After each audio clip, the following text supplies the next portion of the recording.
That's a good one. That's a good one. Oh, God, it's a toad, son. It's a toad, dude. Let's go.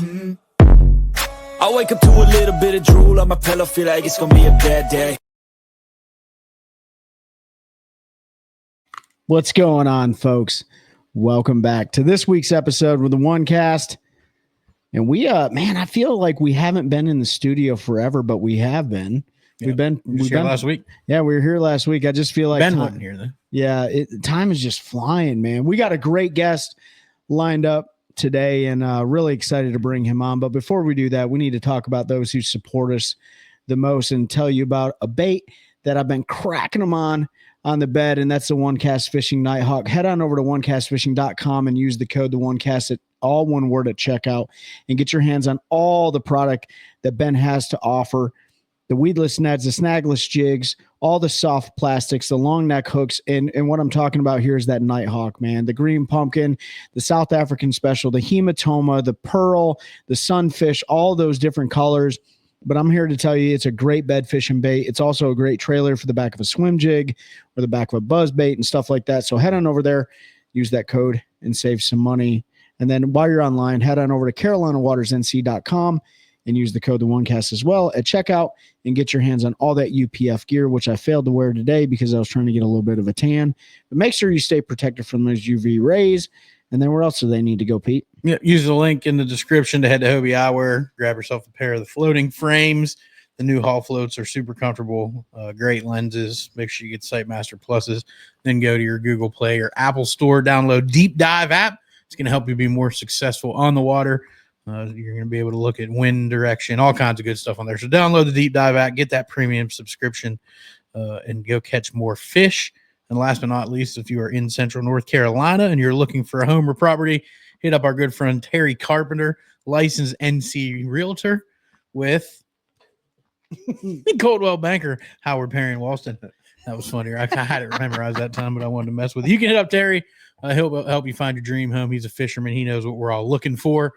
You can hit him at carpentert@hpw.com. His phone number we've said a bunch of times, or go to his link tree and our link tree. It's a linkception, so you can get to it that way. It's a linkception. Yeah, I guess something like that. So I need to do something real quick before we continue on. And these guys aren't an official partner or sponsor of the show, but they've been great friends to us for a long time. You know, today coming back from the lake, my wife got a flat tire. And it was one of those deals where the floor jack I had was good enough to get the tire off, but it wasn't good enough to get the vehicle raised all the way to get the spare tire on, which I wasn't tracking, was a little bit bigger. So that being said, our good friends at Black's Tire and Auto up there in Sanford, 414 Main Street, Jessica Blackman and Tony Akridge, they took care of me. They sent out a crew that was there in about 15 minutes and was able to get that vehicle raised up enough to where I could get that spare tire on. And it was a huge lesson learned for me, and massive amounts of support from them. And they've been great friends of ours for a long time, been doing business there for over a decade. So I want to shout out Black's Tire and Auto at 414 Main Street in Sanford, North Carolina. Thank you so much for helping me. I had the boat connected to the truck. My wife's calling me. Everything's going haywire. I'm like, oh crap. You know, I just got done mashing them in the face with that OneCast Fishing Nighthawk. So hey, we got it taken care of. Thank you, Jessica. Thank you, Tony.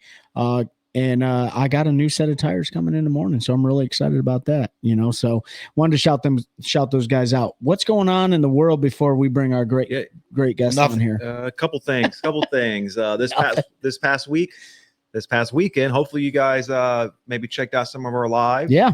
But we were hanging out at Elevate Outdoors, the newest boat dealer tackle shop here in Sanford, North Carolina. Skeeters, Bass Cats, Tahoes, Tidewaters, G3s, all that. So it was a great event. It was great going out there, hanging out for a couple days on Friday and Saturday, just talking to folks, talking fishing, talking to some anglers, talking to the folks, Big Mike, Jason, the guys behind Elevate. So, I mean, it was a great event. It was, man. Great guest appearances by Matt McBee, fishes the NPFL, Matt Herron, who fishes the NPFL, Hank Cherry, John Cruz were there, Elite Series guys. Cherry fishes the NPFL too.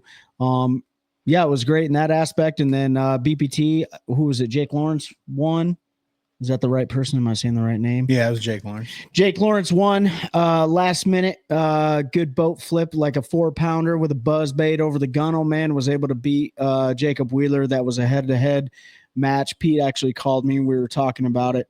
And then the first time in like 27 years, Bass Pro Tour has been exciting. Yeah. Pete usually doesn't watch that. They had it. So- They had it. Oh, I didn't watch it live. I I watched the highlight. we watched them up live. They had it up at Elevate. Yeah, for sure. You know, I was actually talking to the guys. I think that they need to make one more change. Yeah, what's They need to permanently ban forward facing sonar. Not that one, but the guy who wins the knockout. I mean, the first 2 days, day 1 and 2, doesn't have to fish on the knockout round. That's probably I can see And that. that's hurt multiple guys this year. More importantly, this was Chickamauga and Nickajack. So like he can't even be on the water day 3. Yeah. And he's not even on this, Well, here's the thing. They went to a new body of water. They don't have to. You have a choice to fish or not fish. It's not a forced you don't fish. They have a choice. So he can 100% fish the knockout round, but if he doesn't make it, he doesn't qualify. He takes the bye, then he qualifies. So they all take the bye because it's a guarantee that they're going to fish the final It's day. true. Yeah. Then they're guaranteed top 10 money. Pete actually knows more about the BPT. I just know that I rule know, because I I know, asked. I know. I just know that rule because I asked Zach Burge when Yeah. we were drunk at the NPFL event. And Zach Birds don't drink. no, that's water in the beer cans in the DT videos. I'll tell you what, man. But yeah, last but not least, June 29th, we're doing a lake cleanup with Hobie Eyewear and a bunch of other folks. Elevate. There's some other tackle stores and stuff. I don't have the full list in front of me. We'll get more details out. So if you're in the Raleigh area, come help us clean up Jordan Lake on Sunday, June 29th. There's a bunch of giveaways. It's going to be a good time. Yeah, absolutely. Well, that's pretty much it for all the updates. And dude, I'm so excited about this. You know, we've had anglers, we've had vendors, we've had biologists, we've had nonprofit organizations, all that stuff. But we've never had a master of ceremonies. No, he's not an MC. He's an MC. Ooh. EMCEE. Ooh, what is that? That's what a rapper is. Oh, is it? Different. Oh, well, I feel. Oh, He's like a hip hop MC, not like a He's master of ceremonies MC. oh, okay. So Big Al's up there spitting rhymes and weighing He fat is. bags, dude. he is, and Pete just let it out. Let's bring him on here. We got Big Al McCullouch. I killed your That build-up is moment. I know. the EMCEE for the National Professional Fishing League. Thank you for joining us on this wonderful Tuesday afternoon, Big Al. Absolutely, man. Good to be here, guys, and appreciate the intro to the show. I feel like you got to spit something at us here. No, I'm just kidding. We're not going to make you You got a sing. beatbox for us? But everyone, Hey, you know what? I'll Yeah. tell you what. When it comes All to hip hopping and bebopping, that's all Fat Cat Newton. I try to entertain the guys up there and do a couple references here and there, but I go back to old school Run DMC and LL Cool J for my rhymes. I hear that. I can get down on some of that OG dirty rap, man. Like that's Yes. really where. I mean, I'm from Kalamazoo, Michigan, so I kind of grew up with that music and stuff. So, but Big Al, you know, everybody knows you, or those who follow our show. If you don't know Big Al, he's the only MC for the National Professional Fishing League. But Big Al, a lot of people don't know anything really about you because you do all the interviewing, right? You talk to all the anglers, you get them up there on stage. And so with that being said, can you kind of break it down for the audience? Like, who is Big Al and where does he come from and how did he get into this game?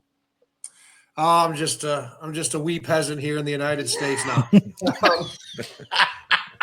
Well, I was born and raised in St. Louis, in a small little community just outside of downtown St. Louis, about 20 minutes. I got one younger brother. Father unfortunately passed away a couple years ago. Mom's still alive. Got a great family here in St. Louis and kind of spread out all over the United States on my mom's side, but got into the industry basically by happenstance. So I belonged to a golf league with my dad that he introduced me to about 20, let me think about this, maybe about 30 years ago. I was about 20, 21. So that'll date me at 52 years of age. But basically a buddy of my dad's named Randy Terrell. He was an entrepreneur here in St. Louis he owned a record company. He actually owned a video franchise called Star Video. And then after he got out of that, one day he and his son went down to Gunnersville and they participated in the Big Bass Splash. And they basically were driving home and said, hey, can we duplicate this thing, excuse me, at Lake of the Ozarks? So they put some things together, and 19 years ago, they had their first Big Bass Bash, which is right here on this hat. And he said, hey, do you want to come down and make some extra money? I was just in college, and the event was during the summer. I said, sure. So went down there, and they had, let's see, what did they have? They had 400 boats for $20,000 for a big bass. So basically my job back then was just, handing out weigh bags, weighing in fish, et cetera, et cetera. And then about 5 years later, they saw that I never stopped talking or shut up. They're like, hey, do you want to MC our events? And I said, well, I've got a little bit of knowledge on fishing. Fished in high school with my dad and my uncles. We'd go camping. Everybody would hook up the Starcraft campers, and we'd head down to Bennett Springs or Merrimack Springs or go down to Table Rock. One of our favorite places to stay down in Table Rock was called Fin and Feather Resort. And my high school had a little father-son fishing tournament every year. Probably about 25 guys. Dads would come down as a weekend. And my dad would get off of work, and we'd head out late Friday night. We'd get down to Table Rock probably about, 8, 9 o'clock in the evening. And we'd always stop at Jilly's Barbecue, which is unfortunately no longer there. But it was good barbecue, and then we'd head over to Fin and Feather Resort, and then we'd fish for 2 days on Saturday and Sunday with the high school group. And we did that for 4 years in a row. And we didn't have a boat, so we rented a John boat, had a little 25 horsepower Johnson on it, and a little pump on the gas tank and everything like that. You're pulling it and stuff like that. I remember my freshman year, and I'd been fishing with my dad before this. Like I said, we were going camping to Bennett Springs, trout fishing, et cetera, et cetera. We'd go out to bush wildlife.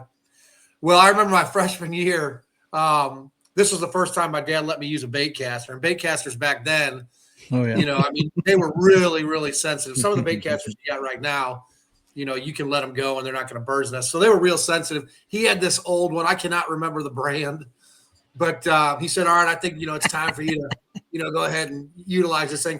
And the button on the bait caster, and I still have this reel, it was on the side of the reel casing. It wasn't in between the line. It was on the side. So you press that down. I went to cast, and of course, the first thing that happens is just boof. I mean, it just blows up. Well, my dad smoked cigarettes, and I knew, my brother and I knew when my dad was mad, the cherry on that cigarette got as bright as the sun. So that was the last time that weekend that I used that bait caster. Went back to the spinning reel, but we had a good time there. We actually, my freshman year, we got Rookie of the Year for the biggest bass. I think my dad, and this is a hilarious fish catch. I think it was around 4.5 pounds. They had a rookie division for, biggest bass and all that stuff. My dad, he threw, he made a cast with a Zara spook, and it got caught in the tree, and it went down in the water. As soon as it hit the water, a fish hammered it. The line came out of the tree branch, fortunately, and reeled it in there. And at that time, you're in a little John boat and all that stuff. We didn't have a live well, so we had an old metal stringer with the clips, that you'd put through the mouth. Yep. So we had that fish, and, as he'd say, okay, we're moving spots, bring the fish back into the boat, and then we get there and let the fish swim around and all that stuff. And we filled up and all that stuff. I think maybe over the 2 days, we only had maybe about 18 or 19 pounds, but every year we'd go back there and do that. So that fast forwards to Randy saying, hey, do you want to MC these events? So the very first event I ever did was the Anglers in Action Team Tournament Trail down at Bull Shoals. Was the first time that I MC'd a bass event, and that was basically 15 years ago. Wow. So let's rewind real quick. Yeah. Did you go to college in St. Louis? No, I went to University of Tennessee in Knoxville. We're heading there here in 2 weeks. Yeah, you guys are going to Douglas Lake. So what did you like? What was your vision going into college, and like what you wanted to do on the backside of that? Well, it was never really anything to do with fishing. I basically did fishing. For me, it was recreational and fun. It wasn't for competition or anything like that. I had some good friends that actually lived in the Tri-Cities on the Virginia-Tennessee border, and those guys were big time into fly fishing. So when I was in college, man, we'd go on the Tennessee River, and then we'd go up into Bristol and Johnson City and Kingsport, and we'd do a lot of fly fishing. Then we did a lot of fly fishing in the Smoky Mountains down in Gatlinburg and Pigeon Forge. But we'd go out there. I mean, we all had in our dorm rooms, and then in the fraternity house, we all had our Zebco 33s out there, and we'd just go out to a pond, man, and just catch fish and drink beer and do some other recreational stuff. You know what I mean? Yeah, I do. But what did you major in though? Were you a business major? Finance and econ. Yeah, finance and econ. Okay. So I mean that right there sets you up for success pretty much in any career field for the most part. Hopefully, learned about money. I'm still learning about money, buddy. So as far as success goes, look, it's day by day. It's all about hustling. So, it was a great time down there. Got to experience the culture of the South. University of Tennessee in Knoxville. I was there. I graduated in 95. Good time for football down there. It was a great atmosphere, and everybody knows about the good old Southern girls. That's right. There's a lot of hospitality. Yes, a lot of Southern hospitality. That's what I hear. So 15 years ago, you emceed, and then it just took off from there. So I did the championship. That wasn't a full-time job, right? Like you had to be doing something else. At that time, when I got out of school, I did pharmaceutical sales for about 8 years. Oh. And then I was doing the MC and the Big Bass Bash and Anglers in Action on the weekend. So it was kind of some, a side hustle before side hustling was there. And then after I got out of the pharmaceutical industry, I went into the trucking industry I started with Yellow Freight. Then I went to Werner out of Omaha. And then my final gig was with Boyd Brothers out of Eufaula, Alabama. Dang. So you bounced around a little bit and had nothing to do with the fishing world, but did anything in the freight world or anything like that, did it translate over into the fishing world for you? Well, it's funny that you say that. So when I worked for Werner, they were out of Omaha, Nebraska. And at that time, our corporate guys, they had the Cabela's account, which is out of Sidney, Nebraska, which is way on the western side in the middle of nowhere. And Cabela's corporate office in Sydney was basically, it was like the steel mill in West Virginia or the coal mine. I mean, it basically employed the entire town. So I was in Missouri, my territory. I had probably about 5 or 6 states. And at that time, Bass Pro Shops, they had their entire account under the FedEx model. And it was coming up for bid. And I had known some people inside there. Let me see if I can date this. This was, 2000, I would say 2008 or 9 is when I was with Werner. And the Bass Pro Shops contract was coming up with FedEx. And basically what FedEx did for Bass Pro is they were turnkey. They utilized FedEx, and FedEx did all of their transportation from the West Coast on Long Beach, whether they put it on the rail, truck, moved it into DC and Springfield, and then fingered it out to all the different stores. And originally there was only one store there, but as Johnny grew, Bass Pros were popping up everywhere. So that being said, went in there, actually knew some people from the fishing world inside Bass Pro, kind of gave me a little leading edge, so to speak, to get in there and to talk to the corporate people in logistics. Then at that time, we had heavy corporate salespeople and executives in Omaha that came down there, and we ended up bidding the account, and we ended up taking it away from the incumbent, like in 2010, I believe. And Werner's actually still there. If you go by Springfield Bass Pro Shops, the majority of the trailers in the yard there are those blue Werner trailers. Dang, man. There's, a lot of people don't realize how complex the fishing industry is. And you talk about Bass Pro Shops being the biggest in the game for sure, from the West Coast to the East Coast. So, at that time, so you're working all that stuff and you're doing the Big Bash. Is it still called the Big Bass Splash, or did you change? Did it change over to the Bash? So the Big Bass Splash was the one that Bob Seeley, God rest his soul, started down at Sam Rayburn. Randy Okay. Terrell, Charlie Terrell, and Sherry Terrell, and Diane Terrell, they started the Big Bass Bash. And that is 2 events at Lake of the Ozarks, 1 event at Grand Lake, the Cherokees in Oklahoma. And they are dipping themselves into the crappie world. So in 2 weeks, they have the Big Crappie Challenge coming up, and the biggest crappie caught during that tournament will win 50 grand. What? Yeah, 50 grand. Where? The crappie boys, I mean, like, Yeah. Forward facing sonar allowed or no? 100%. Okay, so 100%.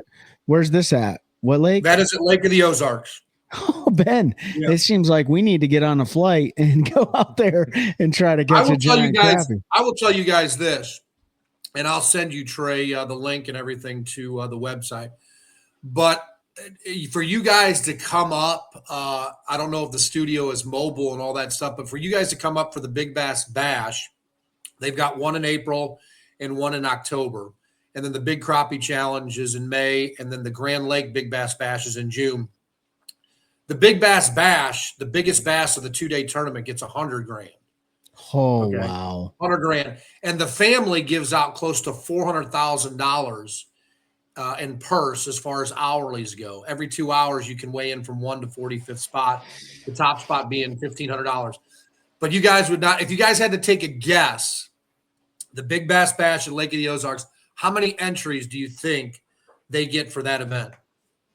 So I have inside baseball, so I'm going to leave that to Ben and Pete real quick to guess, and then I'll guess. 400. So Ben says 400. 400. We're talking how many boats? How many entries I'm do just you talking think? entries, not boats. Entries. Because boats, you can put 3 in there. And Entries like currently? Oh, entries. Yeah, entries for this last April one. I'm going to say like 3,200. 1,200. No. 4,500. That was close. So our 10th anniversary, we're up to 4,500, but now we average about 3,300 to 3,700 entries per event. There you That's go. wild. That is a massive. Yeah. But let's talk about that real quick, because we'll save the NPFL for last, right? Because Okay. that's the most recent, investment. The Big Bass Bash is on Lake of the Ozarks. Why is it there? Why is it in LOZ? Well, okay, so a couple of reasons. And number one, the Terrell family with the Missouri company, Lake of the Ozarks, being in Missouri, Yep. it's kind of a good partnership. But Lake of the Ozarks is a very unique lake compared to any lake around the country. And when I say that, I really mean it, because if you're going to have an event like this with that many individuals participating in the event, there's a lot of factors that go into it. Number one is lodging. There are people that have places down there, but the amount of hotels that they have down there from the dam to the river, which stretches 100 miles, can accommodate all of those people that come from basically 35 states, and we've got a contingency that comes every year from Canada. So the infrastructure's there for it. It also is a very family-friendly lake. So if the husband brings the wife down and the kids, and they're not into fishing, there's a lot of shopping, go miniature golf, go-karting. They've got a lot of activities for individuals down there outside of fishing. So it's very unique in that aspect, to where you can entertain anybody that's looking for something down at Lake of the Ozarks. Plus, the amount of restaurants that they have down there, either locally owned or chain, really works out well for all the participants in the event. And now, basically, you're looking at folks start to come in. This event's on Saturday and Sunday. Folks come in on Wednesday and they leave on Monday. So for the economic impact to the community in all 3 counties, April and October, those are outside of the Memorial Labor Day big time 90-day, where all the recreational boats are down there and they have Aquapalooza and the concerts and everything. It's a good influx of money for the small businesses when they come out of winter and then when they're going into winter. Yeah, and then not only the infrastructure around the lake, but then the amount of ramps, right? Can you talk about that for the Big Bass Bash on Lake of the Ozarks? Like, you guys don't just have one weigh-in station, right? Right. So Logistically and strategically, we've placed those weigh-in stations 20 miles apart, and we've got 5 of them. And the whole concept behind that is, you're paying $200 to enter in and you're fishing for a $100,000 fish. We want you out on the water fishing, 95% of the time. And by utilizing 5 weigh-in stations, we've got Point Randall near the dam. Then we moved to Alhana, PB2. Then you've got Red Oak over in the Hahatonka, Camdenton area. And then all the way up in the river, you've got Ivy Bend. It allows the opportunity for everyone to fish the entire lake. They've got numerous state parks with great ramps that you can launch from. They've got some private ramps, of course, that you can pay to launch from. And then, you can also launch from your property or your boat slip. So it gives everybody the opportunity to easily get into the water, go out there, fish, come in, weigh their fish, and then get back out there and fish for some more. The goal for the weekend for every participant is to cash 8 checks, 4 on Saturday and 4 on Sunday. And then hopefully you get the big one that gets you $100,000. This past April, this was our 19th year, and we had never had an 8-pounder weighed in. And we kind of felt good because we were at this pre-spawn time, and we had seen some tournaments that earlier you could see the fish kind of building up and holding eggs, and you didn't see any beds. You didn't see any bloody tails. The water wasn't quite the temperature it needed to be for them to move up. So in Anglers in Action, we had a couple tournaments before then. We were seeing some good weights. So we were expecting at least to get 1 8-pounder. There was a good chance to get it. And lo and behold, on Saturday, day 1, and from the 9 to 11 session, somebody came in with an 8. I think it was an 800 or an 802. I can't remember. No, and we're like, wow, we finally hit that 8 mark. And so that guy was probably as happy as a clam.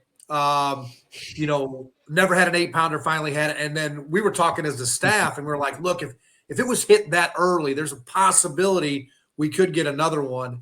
And lo and behold, up in Red Oak, a guy comes in with his buddy, and these guys are from Fremont, Nebraska. So all this Nebraska stuff coming back there. He comes in with an 828.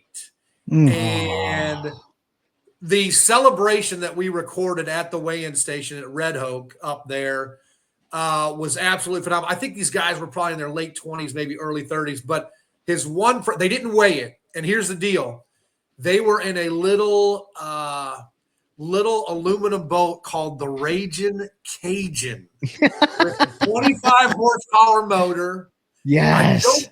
I think they might have had a small little 6-inch electronic Lowrance or something like that. But this guy, he had taken a chatterbait and he had manipulated and put some type of, it looked like a little gizzard shad swim bait on it with a little bit of underspin. And he was ledge fishing is what he stated. And you never hear about ledge fishing at Lake of the Ozarks. It's dock fishing and it's all about brushes, et cetera, et cetera. Had you guys seen this bait laying on the ground in a parking lot, you would have walked over it. It was a 6-inch panorama. Yeah, I saw the picture. You saw the picture. Yeah, it was a 6-inch panorama on a bladed jig / underspin combo. Oh, I did see that. Yeah. So, you guys would have saw this thing. It'd been chewed on a lot. It's not like he'd taken off. It had a couple of times where it'd been smashed and all that stuff. But he said he was pulling off that ledge, and I take it back. He did have electronics because he saw a shad ball down there, and he kind of pulled it into that area, let it fall off that ledge, and man, she smacked it. They didn't have a scale on the boat. His buddy said this is over 8 pounds. They bring it into Red Oak. They weigh it. They have the ultimate white man high five where they just completely miss each other, almost tumble. It's as Caucasian as it gets, my friend. And then his friend takes his iPhone and he gives it the big Gronkowski spike and throws it on the ground. What? And everybody's he was so caught up in the moment, he throws down that iPhone. So we get back on Sunday for the award ceremony. I bring him up on stage. I'm talking to him, interviewing him about the bait, this, that, and the other thing. And I said, "Where's your friend at?" And I'm looking at him. He's over there. And here he is holding his iPhone. I go, is that the iPhone you slammed down? He goes, yep, still works. So kudos to Apple. I'll tell you what, he smashed that thing like Gronkowski. Dude. So he wins $100,000 and $1,500 for the hourly. So he gets money for a new iPhone and then $100,000 on some makeshift, worn out, bladed underspin on an aluminum jumbo, 25 horsepower. Dude, called the Raging Cajun from Nebraska. From Nebraska. I mean, Full it doesn't circle. get. I mean, if that. I mean, that You have to win. If you go down there like that and you don't compete, like 100%. there's no recovering. This is awesome. You know, I've never. I don't think any of us here. I don't know unless you have, because Ben's from Bull Shoals area. But have you ever fished a Big Bass Bash, Ben? No, I've never. So, you know, road trip. Yeah, Al, I got the pleasure of, you know, talking to you about the Big Bass Bash during the NPFL Lake Norman event, but you know, it is absolutely massive what it brings to the economy, what it does for people. I mean, it changes lives. Obviously, I would assume that probably made a huge positive impact in those guys' lives. What is the future of the Big Bass Bash look like? Are they trying to keep this around forever, or what's the deal? Yeah, 100%. So, you know, the father and son and daughter and mother, they started it. Technically, it's a first generation, second generation business right now. Next year's the 20th anniversary. I really think you guys should get together and logistically, and we'll talk and all that stuff off the show. But next year's the 20th anniversary, and the family is looking to debate and try to find out logistically, money-wise, with some sponsors, if they can get that grand prize up significantly. So they've thrown around a few numbers, but there's a possibility that fish, if we can get some folks to come on, will be worth $250,000 for the 20th anniversary in the fall. That's all. So it's a long way off, but the ultimate goal to celebrate their 20 years of success and to reward the anglers from across the country is, let's go one fish for $250,000, and you know, see what happens. You'll probably have 8,000 entries. I'm gonna be Lake of the Ozarks can handle it.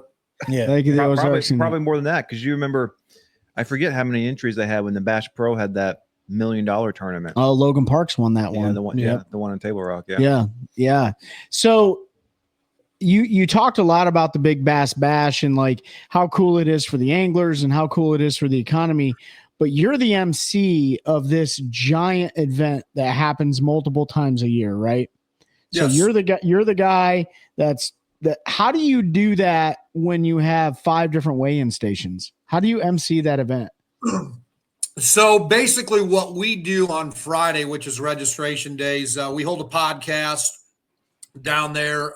We intermingle with the customers. We've got a village down there where we've got about 13 to 15 vendors down there, all the way from equipment to electronics to different local bait companies and some national bait companies.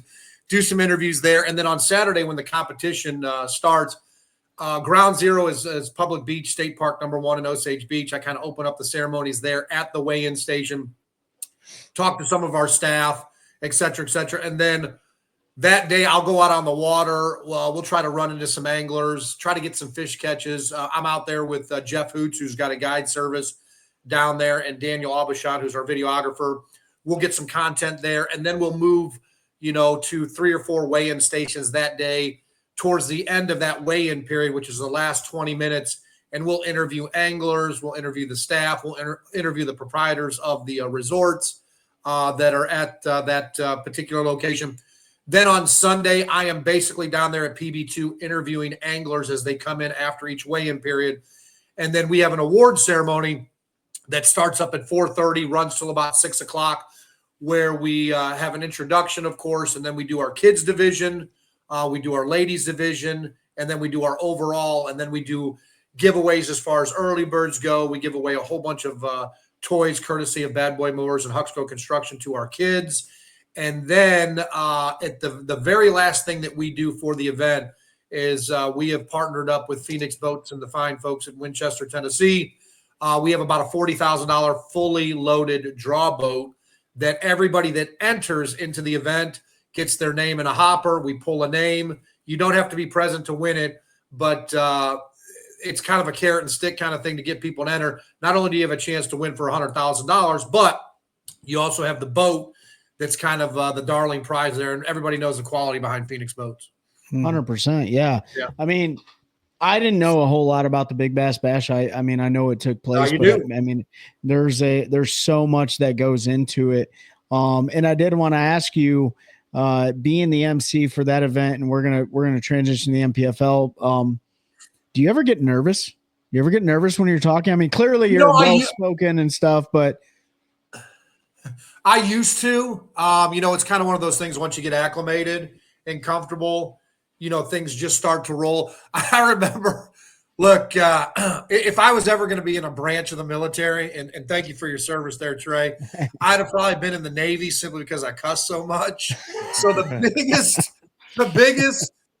biggest fear from the family was, look, you can't be throwing any F-bombs or anything like that out on there. So that, fortunately, in the 15 years I've been doing it, has not happened. I've had a couple of Freudian slips. And I actually had one this weekend, but I don't think anybody picked up on it. So don't go back and review the tape. Which weekend? What are you talking about? The Norman?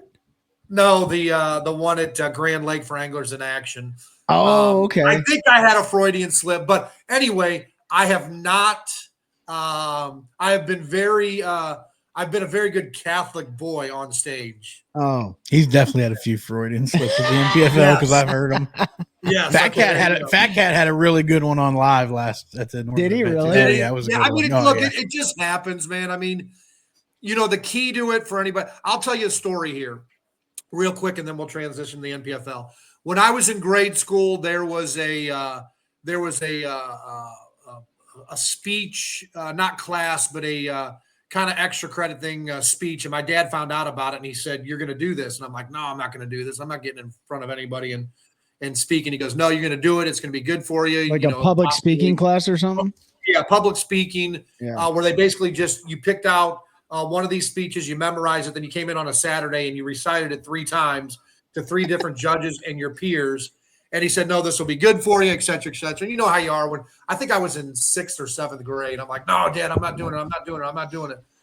So he told me, "Yes, you're doing it." And I, had to suck it up. And man, I did. The speech was basically, the speech was about a boy and his dad going out and getting their first puppy. And then the father and son working together to build that a doghouse is what the speech was. And it was only about 12 minutes long. It wasn't very long. It wasn't very hard to memorize. And it was an easy story to kind of memorize. And man, I fought my dad tooth and nail on it. Finally did it and all that stuff. I did it 3 times. Man, I was so nervous. I got up there the first time. I'm like, oh my goodness, all that stuff.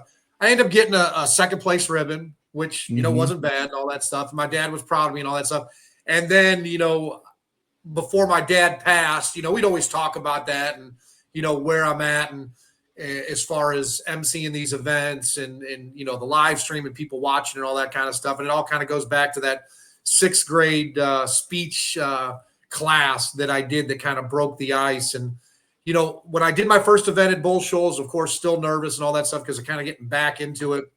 But I gave a lot of speeches when I was at Werner in front of, thousands of people. That also helped at different sales presentations, et cetera, et cetera.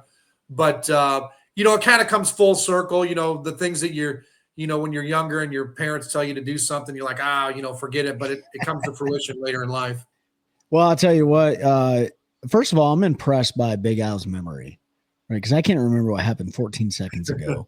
I got that problem too. sounds like you had almost like a 6th grade Toastmasters deal go on. Yes. Like you know what I mean? So, and it is such an art being able to speak publicly and communicate and fire up an audience and understand who your targets are, right? And change your behavior to cater to those people. Like that is an art form. It truly is. And You know, I mean, like I commend you on that, and it's not easy to do, and we're losing more and more people, or losing that capability as generations go on and on and on, because just that social interoperability is just, it's degrading, man. So they need people like us. They need podcasters and they need MCs and stuff like that. So we're gonna keep giving it to them.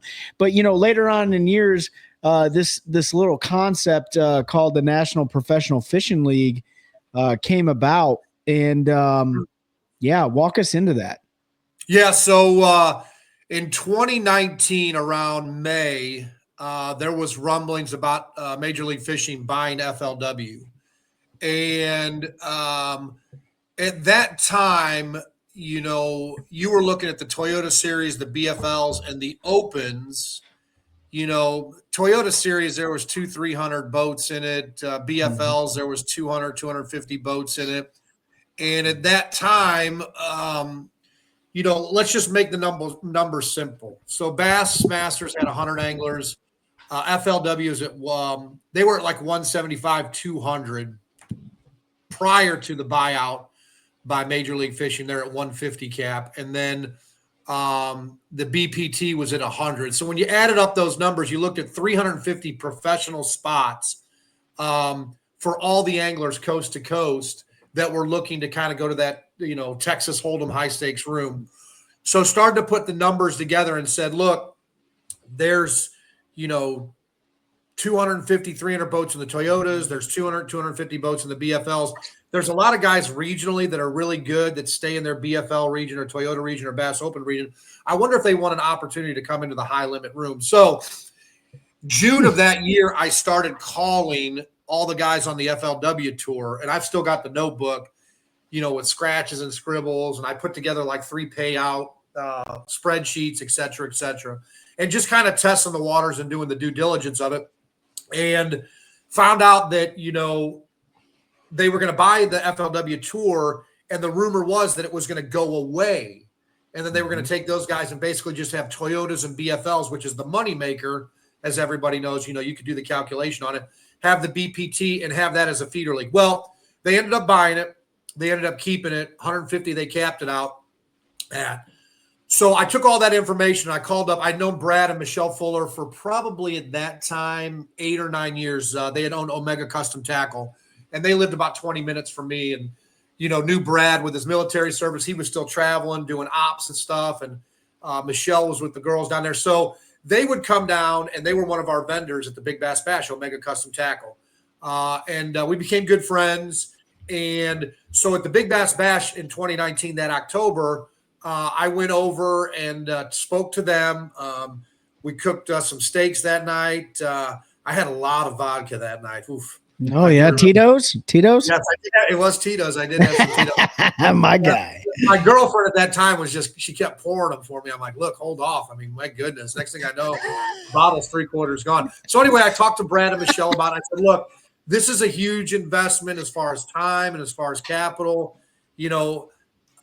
I knew Brad, what he had done in the military. I knew him civilian life, and everything that he was about and Michelle was about aligned, and they were really good friends. And I'm like, this is the people that I want to go into business with if they accepted it. So they thought about it for maybe 2 or 3 weeks, and they say, hey, let's do this thing.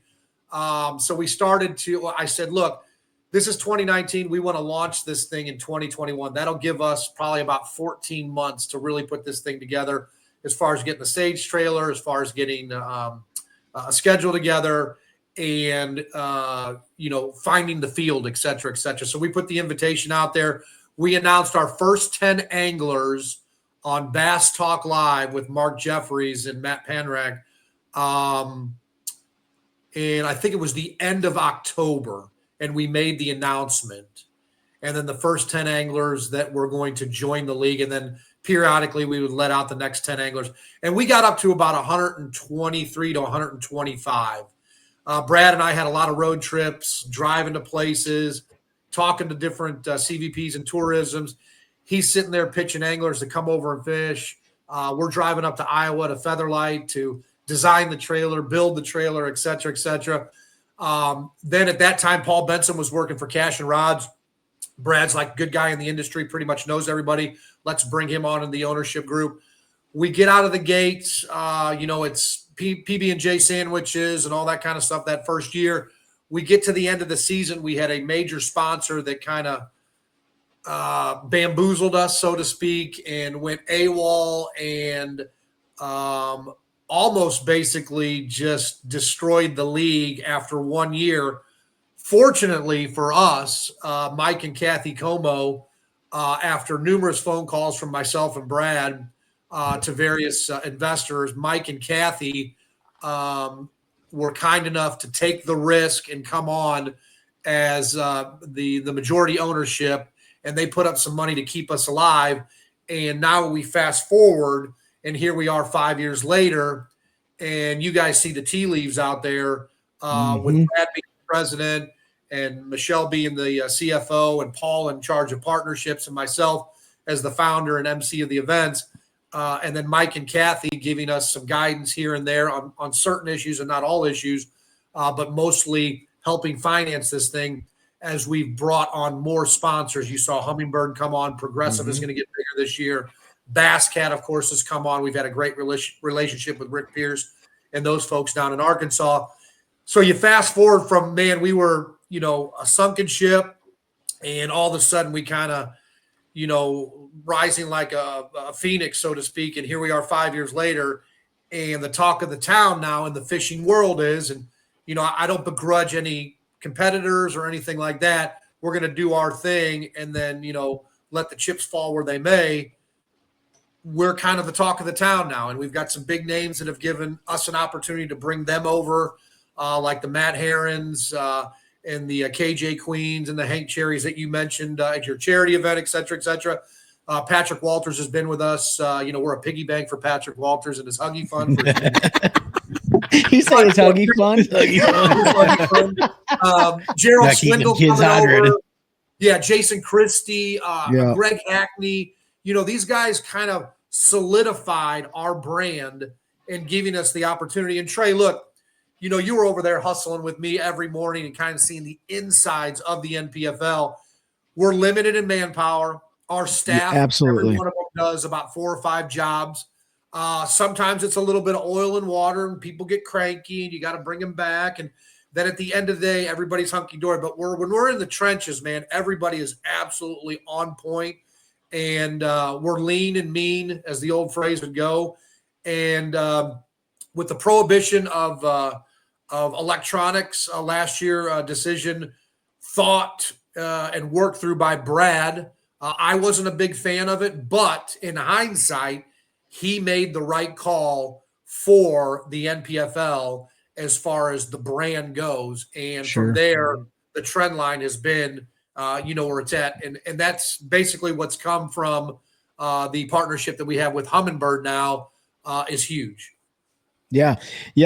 For everyone listening to this, I will tell you firsthand experience, and Ben and Pete know too, like, it is a skeleton crew that absolutely makes everything happen, from setting everything up to backing anglers in the water, to parking the vehicles, to negotiating for people to get the heck out of the way, to the live release boat. Like, it is the multiple live release boats. Like, everything is done with like 7 people. Like, I might be maybe 9, right? Like, I'm not even joking. And it is absolutely astonishing what has become from the first day of the NPFL until now. Was there ever a time in your mind where you're like, this crap's going to fail? Oh yeah. I mean, absolutely. I mean, I think with anybody that starts a small business, I mean, look, the first 3 to 5 years are just brutal, and they've been brutal for us. Look, we've made mistakes just like everybody else has, and we'll continue to make mistakes. We just have to make sure that when we make those mistakes, we learn from them and move on. I know it's the old cliche, but there's a gentleman out there, Dan Pena, in the business world that's a very successful entrepreneur, and he's a little bit abrasive about how he talks about getting to where you're profitable.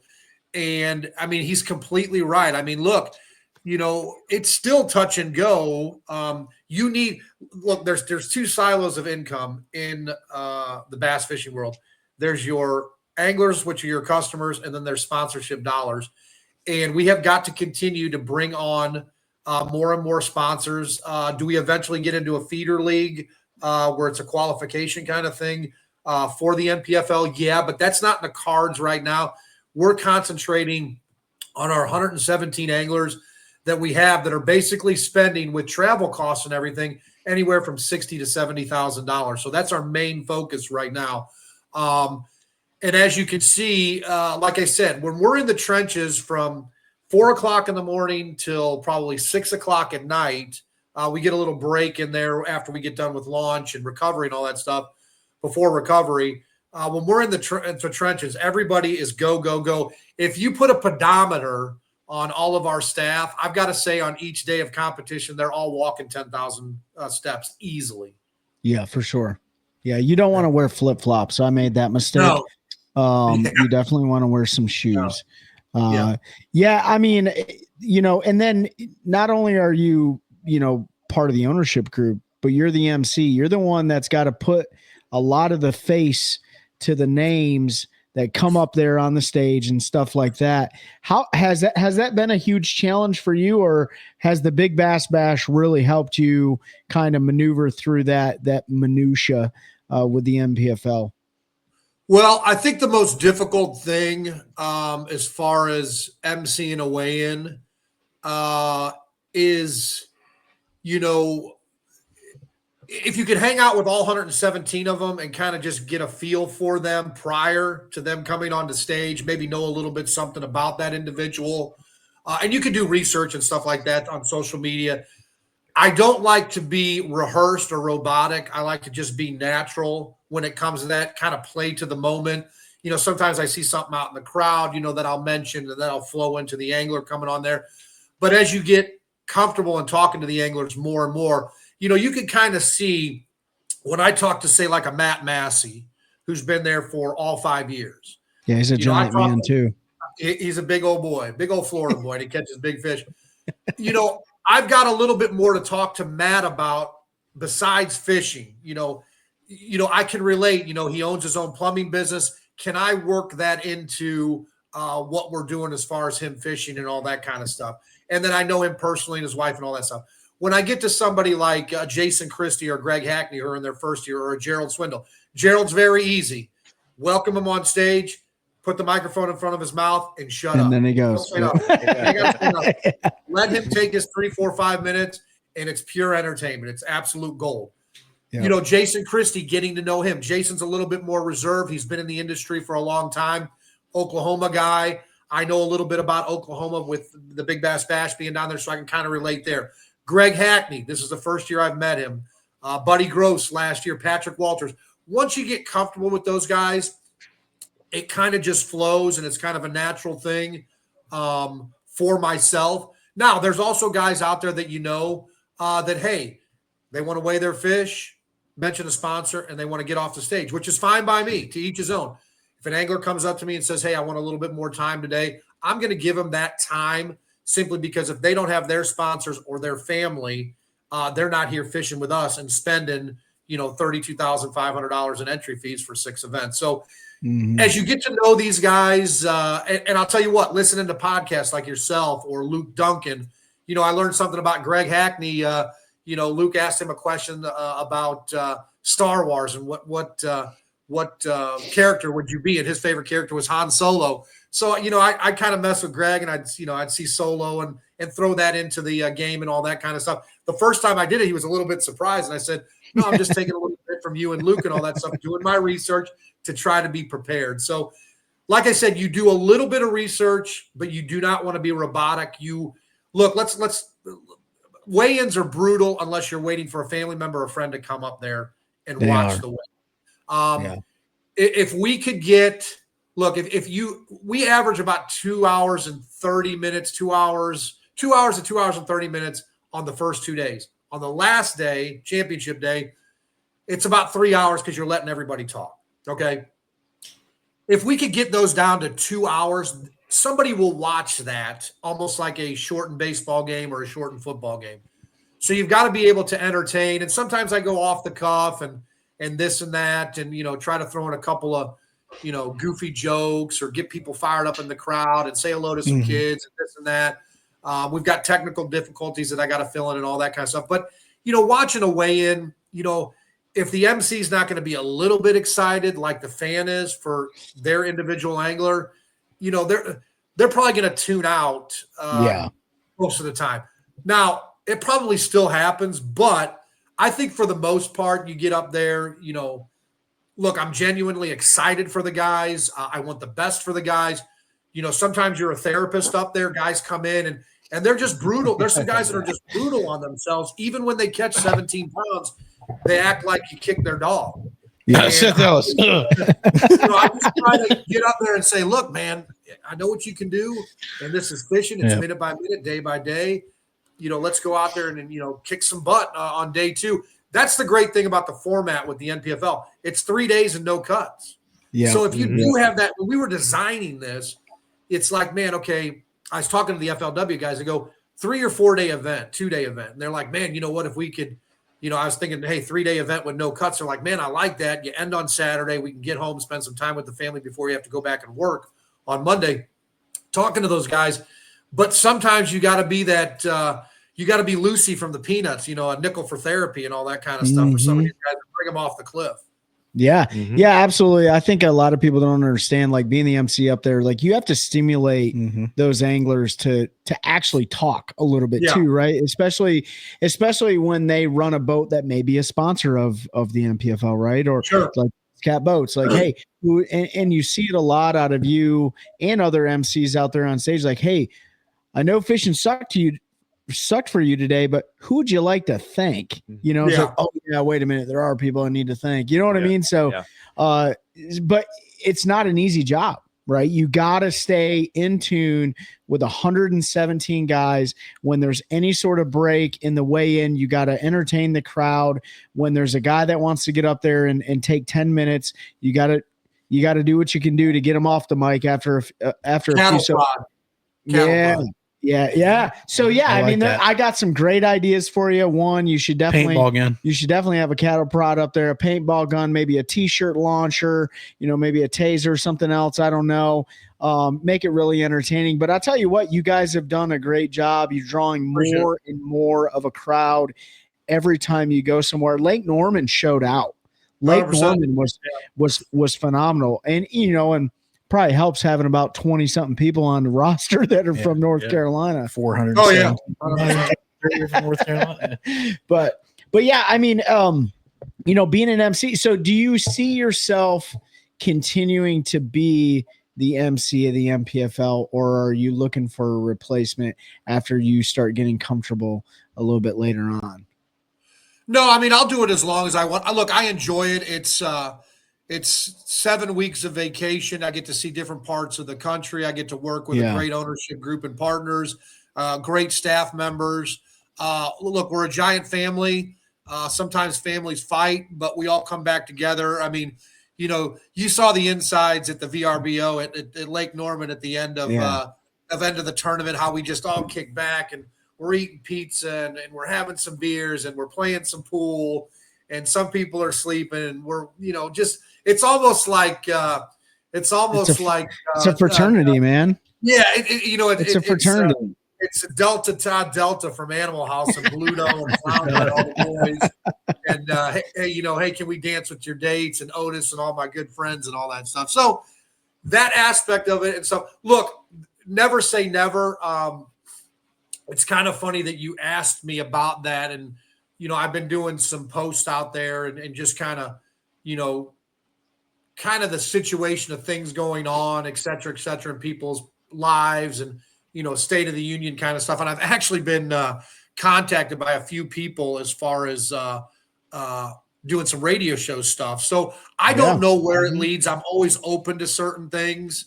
But I will tell you this, between Anglers in Action, the Big Bass Bash, and the NPFL, one of those things where they say, do you love what you do kind of thing. Look, I love what I do. Hopefully we'll start turning a profit and the ownership group can get paid next year with the NPFL. But like I said, all the hard work that we've put into it, just hanging out with those guys and seeing them every, 4 to 8 weeks, is good enough. Absolutely. You know, we love it here, sitting on our couch from North Carolina or coming down to the weigh-ins or whatever. We love, you know, the fact that the OneCast has been able to really tap into the NPFL network and get a lot of their stories out there. I think that's something that's needed for a lot of those anglers on your roster, not the Greg Hackneys and the Jason Christies, but the Seth Ellis, the Cole Harris, the Hunter Bogmans, those guys. Yeah. We love getting them on the show because, you know, you brought a lot of Titans over from the BPT and from the Bassmaster Elite Series, right? And I think the majority of the original NPFL guys that aren't part of the elites in the BPT, they love to fish against those guys, but we love to get their stories out there to make sure that everybody knows who they are, because you got a lot of anglers to be reckoned with, right? The Bass Warrior, Luis Fernandez, you had Timmy Reams on there. I mean, like, you have a lot of sticks, Seth Ellis, you know, that don't fish those other two leagues. And so we're proud to be, you know, basically, I mean, you might as well just make us the official podcast, you know, with the NPFL. Yeah, sorry, Luke Duncan. You know, go back to your bar and grill. Just kidding. No, we love Luke's show too. So, but yeah, man, I really appreciated you guys inviting me. You know, Paul shot me that invite, and I got to work with you at Lake Norman. It was a pleasure seeing a skeleton crew put together such an amazing show for so many people and for the anglers. And I'll tell you, the anglers themselves are like, man, I love fishing here because I just come here to fish. Yep. I just get to fish, and it's amazing. And I get to go home after I'm done fishing for 3 days of competition, and that's it. They're not bombarded with, you know, paparazzi and all these other things that they have to do. Maybe in the future they might be, but right now the NPFL is about the most nostalgic thing on the block for sure. Yeah, you know, you mentioned something really important there. You know, when we were developing this thing, the regional guys that weren't known, like the Luis Fernandez, the Timmy Reams, the Keith Carsons, the Taylor Watkins, the John Coxes that were down in Georgia, Jesse Wise in North Carolina, these guys that were really good regionally but weren't known nationally. And to see them develop and become national names like the Bass Warrior, like Timmy Reams, like Jesse Wise. I know I'm forgetting some guys out there, Matt Massey, a guy like Stu Martell up in Chicago, where there's not a lot of guys up there, but people know the NPFL because of Stu, S&D Enterprises, him being from the Northbrook area, you know, these guys, a big construction business up there. But to develop those names, and you know, when we first started doing this, we got a lot of pushback from Mark Jeffries, from Mike Iaconelli. There's not enough sponsorship dollars, yada, yada, yada. And my thing was, okay, that's fine in the endemic world. The non-endemic world, where we, you know, brought on Progressive as our first major sponsor. But here's what I told those guys. I said, look, you guys have had the same individuals on for the last 5-10 years.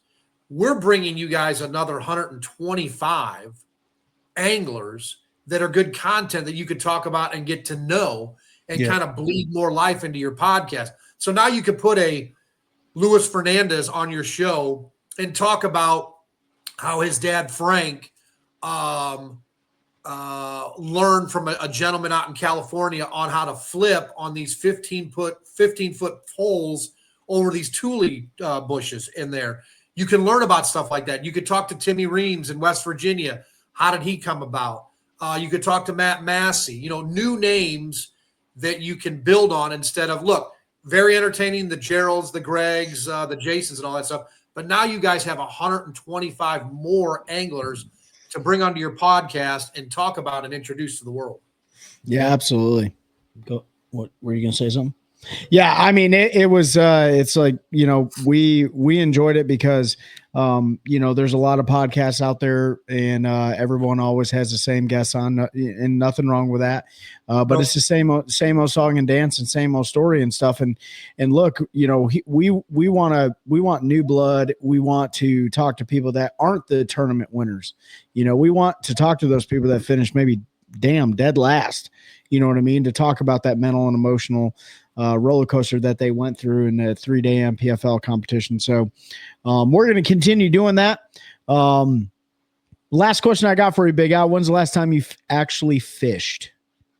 Last weekend for crappie. Oh, are you training for the big crappie? Yeah, so we went out bash. there, and Chad Hoots, who's a good friend of VCC? mine. Chad Hoots, he's got a little Ranger aluminum boat, got some little Arance electronics on there. This guy, 15 fish limit at Lake of the Ozarks. We drove about 10 minutes away from his condo. We settled down near this laydown. He put together some Bobby Garland stuff. He and I sat out there, did a little casting, and then we did a little dock shooting. And he kind of showed me some ins and outs. I had done some dock shooting with Terry Blankenship about 7-8 years ago when Humminbird came out with 360. But anyway, he and I went out there, and in about an hour and 20 minutes, we had our limit, and we had about 4 12-inch crappie in there. But it was amazing watching him dock shoot through these floats.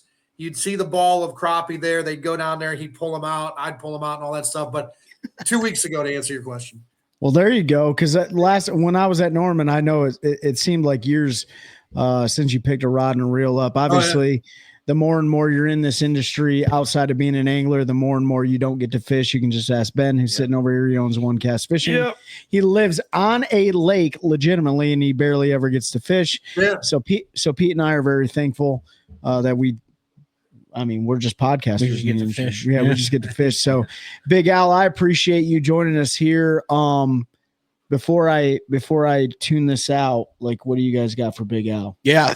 So Trey ran away with this one as usual and ruined it because none of us got to ask questions. No, I'm just kidding. Oh, here we go. The only question I had, you nailed all the points that I was thinking of, but excuse me, I had to take a work call. I apologize for stepping out from it, but where did there's the boom come from? Because everybody has their thing, right? Mercer has his thing. I know back in the FLW days. So is that just something that came one day and stuck, or did you put a little thought into it? The band POD. Yep. Here comes click, the click, boom. Yep. Click, click. Well, here comes the boom with POD. I was listening to that and I'm like, you know what? Maybe if I rearrange that song kind of jacks you up, gets people excited and all that kind of stuff. And here comes the boom. I'm like, all right, a guy lifts up that fish out of the bag. It's a big one. There's the boom. All right, let's translate it over. And then that's basically how it came. Cool. It works good. Yeah. Thank you. I often wondered how people come up with, everybody that MCs. POD, one of my favorite bands. And like I said, it'll get you fired up. Oh yeah. It's interesting because everybody has, every MC, sports announcer, whatever it is, kind of has that catchphrase that they get known for. And you wonder where those come from. Is it one of those things that just comes to you? Do you put a little thought into it? So it just kind of came to you and you put a little thought into it. Right. Absolutely. And somebody, so it works out really well, but I will tell you this. I'll leave you with one fun fact too. So when anglers come up there and they've got a good bag, and I'm like, all right, let's see some of those fish.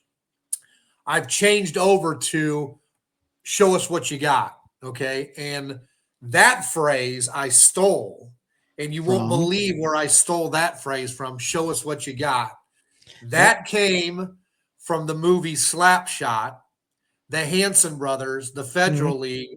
When Paul Newman finally put those guys in for the greatest shift in hockey, he stood up in the locker room and he looked at me and said, okay, guys, show us what you got. That's right. That's how that translates over there to show us what you got. So there's another fun fact for y'all. And if you've never seen Slapshot, you should be kicked. Go watch it tonight. Go watch it. My Blues lost in 7 the other night. Devastating. Dude, if I was Big Al, I'd be sliding in so many puns and stuff, so many movie things. Like I do, man. I'm a TV and movie junkie. There you go. Well, listen, Ben, you got anything? Yeah, I only got one question. Send it. Yeah. So you talk, in your 15 years of being in the MC, various organizations, you talked about that 8-pounder finally being caught at Lake of the Ozarks. But what is the other, maybe most memorable moment you've had on stage? Either with an angler, I don't know, some catastrophe, happens. I feel like it was with me at a restaurant. No, I'm just kidding. That's for the Patreon. My golly. Did we tell that story? No. That's for our paid Patreon account coming soon. That's one cast It'll be in my after hours. memoirs, people. When I write my 3-page book, it'll be in there. My 30. I would have. A lot of good marriage. You know what? I'll leave you guys with this one. This is a good one, and unfortunately, he is no longer with us. But Trey, did you ever know Mark McCowan? So yeah, he's the one that he was a 3rd Special Forces Group. Yes, non-commissioned officer. Yes, and they were a part of the Big Bass Bash at Lake of the Ozarks. I want to say Mark passed away maybe 5 to 8 years ago, but having special ops as part of our philanthropy, for me, I never served. I started doing some work with the USO and Wounded Warrior about 15 years ago. My biggest thrill is our veterans, people that serve, the families around that and everything. So anyway, Mark McCowan, I still have the picture up in my living room where he's presenting a flag to a family that lost a loved one in Iraqi Freedom, Desert Storm, I believe. And then he ended up passing away. He had a heart attack about 8 years ago, but he served our country valiantly. That's probably the most special moment. It's myself, Mark, a couple other special ops people, Paul Garrett, James Watson, who was in the Army, Randy Terrell and Charlie Terrell and Marie Terrell up on stage, and Mark handing that flag over to that family. That's probably the most special moment for me in all 19 years of doing this. Wow. Awesome. I will tell we all seen it. You got Josh and John who are part of the U.S. Army outdoor team. And, we got to see that really special moment last year at Lake of the Ozarks when, Cheryl Watkins presented Josh his retirement award. That was so fantastic. And I will say to everybody watching and listening, like the NPFL has been a huge advocate for supporting the veterans and first responder community since the inception. You say it every time, after the national anthem and right before the weigh-in and stuff like that. And, as a veteran myself, Ben's a veteran, Pete's a former first responder. Like, we appreciate that a lot because, those are the people that keep us safe at home, so an interesting time with Mark because I'm going to use this for a shameless plug for Special Operations Bass Angler SOBA, who this year, Friday, November 7th, Lake Norman, Queens Landing, the 6th annual Master Sergeant Mark McCowan Bass Fishing Tournament.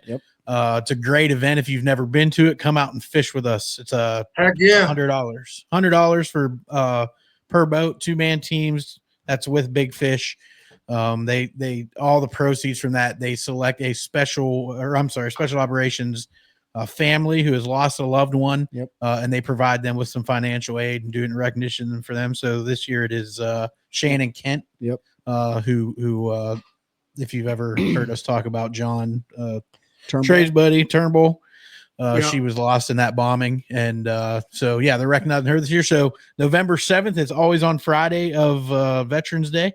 Come out and fish with us. It's a great time. Yeah, absolutely, man. Like, that is so amazing that you bring that up as a memory, as your most memorable moment. So maybe we'll see you up here, Big Al, in November, and you can hang out with us at the SOBA tournament. This will be the 3rd year in a row myself and Pete and Ben fish it, right? No, I didn't do it last year. Ben had the family stuff last year. It is an absolute blast. We would love to have you up here. Any angler, anybody is welcome. We got friends from Florida, friends from Jersey, Michigan. We get getting some travel. So and make sure you send me that information there. Yeah, 10-4. We'll send that to you. Shannon Kent this year, or for everyone, her husband Joe, or her late husband Joe Kent.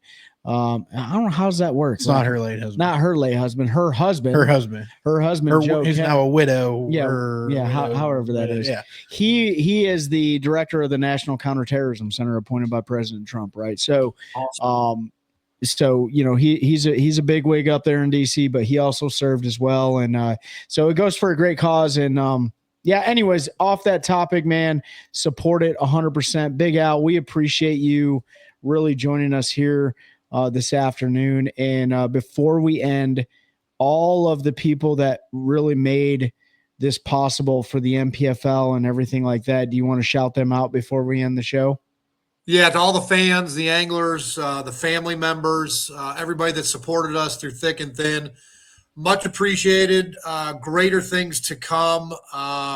Just enjoy it, spread the word, and we are humbled by the amount of viewership that we've had over the first two events here in 2025. So love you all. Appreciate it, Big Al. Make sure you hang out for us just real quick. We're going to end this. Big Al from the National Professional Fishing League, the Big Bass Bash, and a great friend of ours is somebody that helps us continue growing a culture of anglers, helping anglers. OneCast. That's a good one. That's a good one. Oh God, it's a toad, son. It's a toad, dude. Yeah. I wake up to a little bit of drool on my pillow, feel like it's gonna be a bad day.